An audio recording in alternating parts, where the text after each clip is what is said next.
Assalamualaikum warahmatullahi wabarakatuh.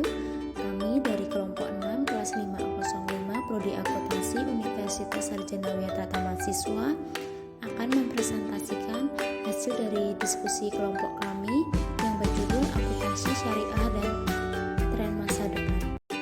Presentasi ini disusun oleh kelompok 6 yang beranggotakan Hana Pramesti, Anissa Septiana, Latifah, dan Riza Abdilanisa. Akuntansi syariah. Akuntansi merupakan proses identifikasi transaksi, pencatatan, penggolongan, pengiktisaran sehingga dihasilkan informasi keuangan dalam bentuk laporan keuangan yang dapat digunakan untuk pengambilan keputusan. Dan syariah merupakan aturan yang telah ditetapkan dalam ketentuan Islam untuk dipatuhi oleh manusia dalam menjalani segala aktivitas hidupnya di dunia. Jadi akuntansi syariah itu sendiri merupakan akuntansi atas transaksi-transaksi yang dijalankan dalam ekonomi sesuai dengan aturan yang telah ditetapkan dalam ketentuan Islam. Prinsip-prinsip sistem keuangan. Yang pertama, larangan riba. Riba itu sendiri didefinisikan sebagai kelebihan atau sesuatu akibat penjualan atau pinjaman. Riba merupakan pelanggaran atas sistem keadilan sosial, persamaan, dan hak atas barang. Sistem riba ini hanya menguntungkan para pemberi pinjaman dan membebani penetapan keuntungan yang diperoleh pemberi pinjaman di awal perjanjian. Padahal untuk itu sendiri dapat diketahui setelah berlalunya waktu, bukan hasil penetapan di muka. Prinsip yang kedua, pembagian risiko. Risiko merupakan konsekuensi dari adanya larangan riba dalam suatu sistem kerja antara pihak yang terlibat. Risiko yang timbul dari aktivitas keuangan tidak hanya ditanggung oleh penerima modal saja, tetapi juga pemberi modal. Pihak yang terlibat tersebut harus saling membagi risiko sesuai dengan kesepakatan yang telah disepakati. Melalui pembagian risiko ini, maka pembagian hasil akan dilakukan di belakang yang besarannya tergantung dari hasil yang diperoleh. Hal ini juga membuat kedua belah pihak akan saling membantu untuk bekerja sama memperoleh laba selain lebih mencerminkan keadilan. Prinsip keuangan yang ketiga yaitu tidak menganggap uang sebagai modal potensial. Dalam masyarakat industri dan perdagangan yang sedang berkembang sekarang ini, fungsi uang tidak hanya sebagai alat tukar saja, tetapi juga sebagai komoditas dan sebagai modal potensial. Dalam fungsinya sebagai komoditas, uang dipandang dalam kedudukan yang sama dengan barang yang dijadikan sebagai objek transaksi untuk mendapatkan keuntungan. Sedangkan dalam fungsinya sebagai modal nyata, uang dapat menghasilkan sesuatu, baik menghasilkan barang atau jasa. Oleh karena itu, sistem keuangan Islam memandang uang boleh dianggap sebagai modal jika digunakan bersamaan dengan sumber daya yang lain untuk memperoleh keuntungan.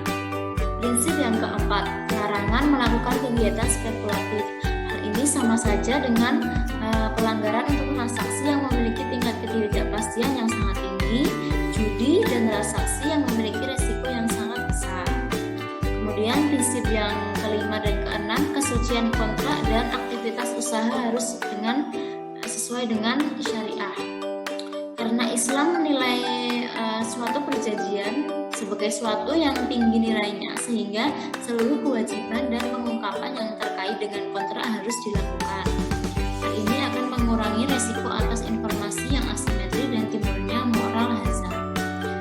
Kemudian seluruh kegiatan usaha tersebut haruslah merupakan kegiatan yang diperoleh menurut syariah. Dengan demikian, usaha seperti minuman keras, judi, ternakan babi, yang haram juga tidak boleh dilakukan. Perbedaan akuntansi syariah dan akuntansi konvensional. Pada akuntansi konvensional dan syariah sama-sama menggunakan laporan posisi keuangan, laporan laba rugi, laporan arus kas, laporan perubahan ekuitas, dan laporan catatan atas laporan keuangan. Yang membedakan adalah ada akuntansi syariah, terdapat laporan sumber dan penggunaan dana zakat. Nah, laporan sumber dan penggunaan dana zakat ini merupakan laporan yang menunjukkan sumber dan penyaluran dana zakat kepada entitas pengelola zakat selama suatu jangka waktu tertentu serta saldo dana zakatnya yang belum disalurkan pada tanggal tertentu. Kemudian pada akuntansi syariah ini ada laporan sumber dana penggunaan dana kebajikan. Laporan sumber dana penggunaan dana kebajikan itu sendiri merupakan laporan yang menunjukkan sumber dan penggunaan dana kebajikan selama suatu jangka waktu tertentu serta saldo dana kebajikan yang menunjukkan dana kebajikan itu yang belum disalurkan pada tanggal tertentu. Kemudian komponen laporan keuangan lainnya ada laporan perubahan dana investasi terikat. Laporan perubahan dana investasi terikat itu sendiri merupakan laporan keuangan yang mencerminkan perubahan dalam investasi terikat yang dikelola oleh bank untuk kemanfaatan pihak-pihak lain berdasarkan akad mudharabah atau agen investasi. Laporan rekonsiliasi pendapatan dan bagi hasil merupakan rekonsiliasi antara pendapatan bank syariah yang menggunakan dana akrual atau akrual basis. Kemudian komponen laporan keuangan lainnya ada laporan rekonsiliasi pendapatan dan bagi hasil. Laporan ini merupakan rekonsiliasi antara pendapatan bank syariah yang menggunakan dana akrual atau akrual basis dengan pendapatan yang dibagi hasilkan kepada pemilik dana yang menggunakan dasar kas atau cash basis. Baik, yang selanjutnya itu adalah karakteristik akuntansi syariah. Jadi yang pertama itu, transaksi hanya dilakukan berdasarkan prinsip saling paham dan saling ridho. Yang kedua, prinsip kebebasan bertransaksi diakui sepanjang objeknya halal dan baik. Yang ketiga, uang hanya berfungsi sebagai alat tukar dan satuan pengukur nilai, bukan sebagai komoditas. Lalu yang selanjutnya, tidak mengandung unsur riba, tidak mengandung prinsip nilai waktu dari uang, time value of money, dan transaksi dilakukan berdasarkan 1. Suatu perjanjian yang jelas dan benar. 2. Untuk keuntungan semua pihak tanpa merugikan pihak lain. 3. Tidak diperkenankan menggunakan standar ganda harga untuk satu akad. Yang keempat, tidak menggunakan dua transaksi bersamaan yang berkaitan dalam satu akad. Yang selanjutnya adalah transaksi akuntansi syariah. Syariah merupakan ketentuan hukum Islam yang mengatur aktivitas umat manusia yang berisi perintah dan larangan, baik yang menyangkut hubungan interaksi vertikal dengan Tuhan maupun interaksi horizontal dengan sesama makhluk. Lalu, prinsip syariah yang berlaku umum dalam kegiatan muamalah atau transaksi syariah mengikat secara hukum bagi semua pelaku dan stakeholder entitas yang melakukan transaksi syariah. Asas transaksi syariah sendiri terbagi dalam 5 prinsip. Yang pertama, itu ada prinsip persaudaraan atau ukhuwah. Esensinya merupakan nilai universal yang menata interaksi sosial dan harmonisasi kepentingan para pihak untuk kemanfaatan secara umum dengan semangat saling tolong-menolong. Transaksi syariah menjunjung tinggi nilai kebersamaan dalam memperoleh manfaat sehingga seseorang tidak boleh mendapat keuntungan di atas kerugian orang lain. Ukhuwah ini dalam transaksi syariah berdasarkan prinsip saling mengenal, saling memahami, saling menolong, saling menjamin, saling bersinergi, dan beraliansi. Selanjutnya adalah prinsip keadilan, yang esensinya menempatkan sesuatu hanya pada tempatnya dan memberikan sesuatu hanya pada yang tidak serta memperlakukan sesuatu sesuai dengan posisinya. Implementasinya adalah seperti riba, unsur bunga dalam segala bentuk dan jenisnya, baik riba naslihah maupun fadlah. Lalu kezoliman, masyir, garar atau unsur ketidakjelasan, lalu haram. Yang asas selanjutnya adalah prinsip kemaslahatan. Esensinya ini merupakan segala bentuk kebaikan dan manfaat yang berdimensi ukhrawi, material dan spiritual, serta individual dan kolektif.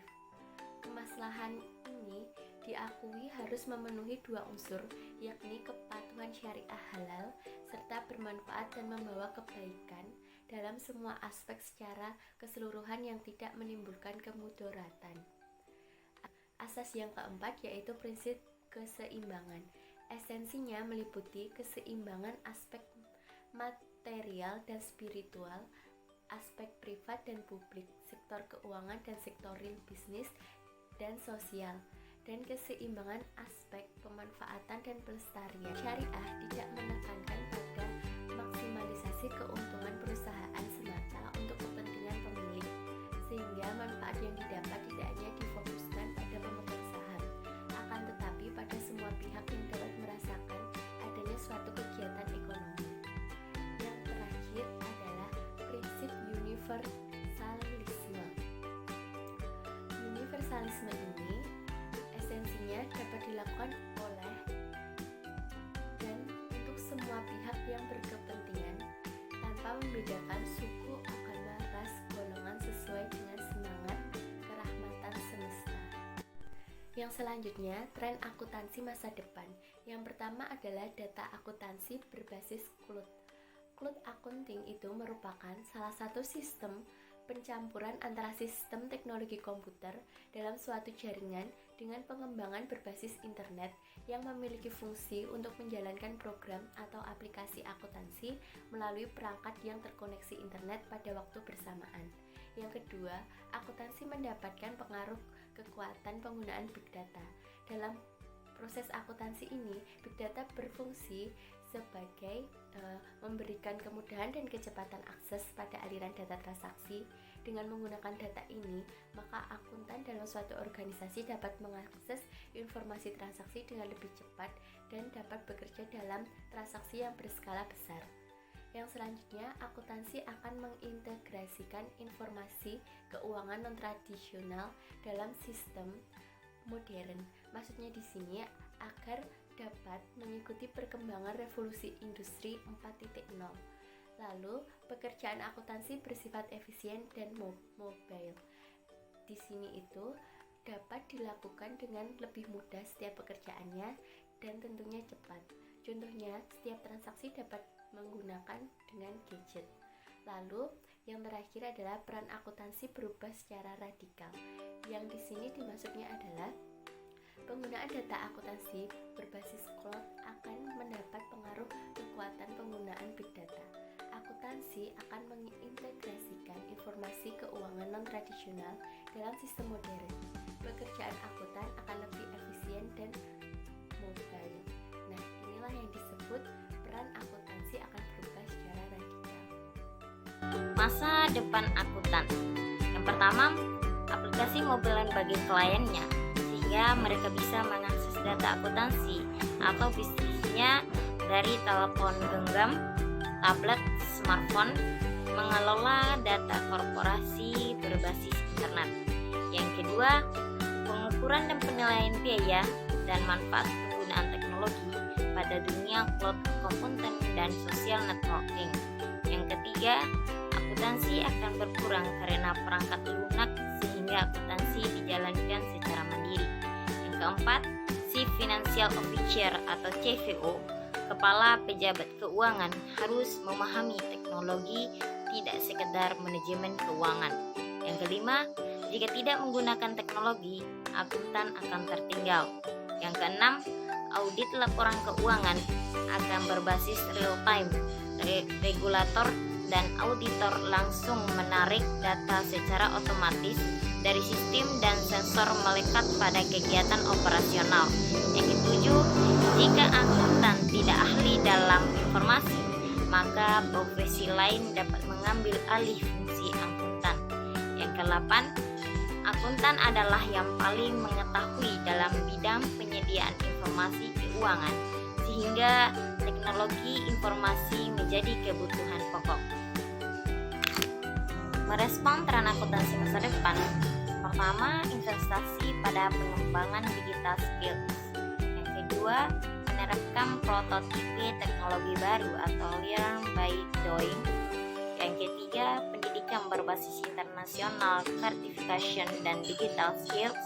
Yang keempat, responsif terhadap industri, bisnis dan perkembangan teknologi. Kurikulum dan pembelajaran berbasis human digital skills. 4 langkah akuntansi dalam menghadapi revolusi industri. Yang pertama, kesadaran. Yang kedua, pendidikan. Yang ketiga, pengembangan profesional. Dan yang keempat, menjangkau. Kesadaran.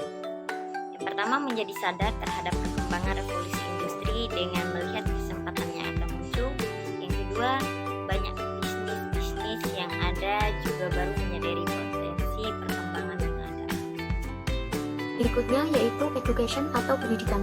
Dengan memberikan tekanan pada institusi pendidikan, diharapkan dapat membuat kurikulum yang relevan bagi mahasiswa khususnya di bidang akuntansi, sehingga dapat menyesuaikan dengan konektivitas digital. Contohnya, diberi pengetahuan tentang efek sosial intelligence system dan bagaimana menghadapinya. Dengan adanya pengetahuan tentang efek sosial, diharapkan mahasiswa lebih mengetahui bagaimana cara menghadapinya pada zaman yang akan datang maupun zaman modern. Kemudian mengadakan pelatihan-pelatihan tertentu, contohnya seperti pelatihan coding, di mana dalam pelatihan coding diharapkan adanya mahasiswa akuntansi dapat lebih mengetahui tentang pengolahan data, sehingga tidak asing lagi untuk mengoperasikan yang berbasis teknologi. Kemudian manajemen informasi dalam shared platform, serta yang terakhir keperluan real-time accounting pada stakeholder. Step berikutnya yaitu professional development, di mana professional development ini merupakan suatu kegiatan guna untuk meningkatkan kinerja suatu perusahaan maupun organisasi, beserta program-program pengembangannya yang dilakukan dengan cara presentasi online maupun face-to-face tentang perkembangan revolusi industri dan bagaimana hal tersebut dapat berdampak bagi anggota organisasi profesi. Slide berikutnya yaitu standar keterampilan yang harus dikuasai akuntan dalam menghadapi revolusi industri. Dibagi menjadi dua, yang pertama keterampilan umum, yang kedua keterampilan khusus, di mana yang keterampilan umum akuntan diharapkan mampu menerapkan pemikiran logis, kritis, sistematis, dan inovatif dalam konteks pengembangan atau implementasi ilmu pengetahuan dan teknologi. Dengan begitu, akuntan dapat menyesuaikan perkembangan zaman yang akan datang. Kemudian, menguasai teknik, prinsip, dan pengetahuan prosedur tentang penggunaan teknologi informasi. Sehingga dengan adanya pelatihan-pelatihan, maka akuntan dapat menguasai teknik maupun prinsip dalam penggunaan teknologi informasi. Kemudian yang kedua, keterampilan khusus, di mana akuntan diharapkan mampu secara mandiri mendesain proses bisnis dalam suatu sistem informasi akuntan yang dapat mendukung penyediaan informasi berbasis teknologi informasi guna untuk mendukung pengendalian manajemen serta pengendalian keputusan dengan cara pendekatan siklus pengembangan sistem. Sekian presentasi dari kelompok kami, kurang dan lebihnya kami mohon maaf. Wassalamualaikum warahmatullahi wabarakatuh. Salam, terima kasih.